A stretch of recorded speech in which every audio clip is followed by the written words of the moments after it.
Have you ever wanted a snack at 2 in the morning while studying for a test? If you follow these easy steps, you will be a Happy Point Parker. First, you have to be hungry. Just make sure you have approximately $2 in change. Then find a vending machine that matches your fancy.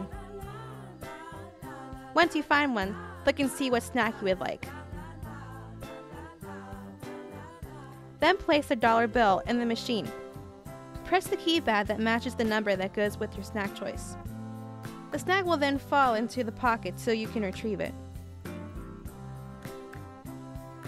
Once you have your snack, you are free to go back to studying.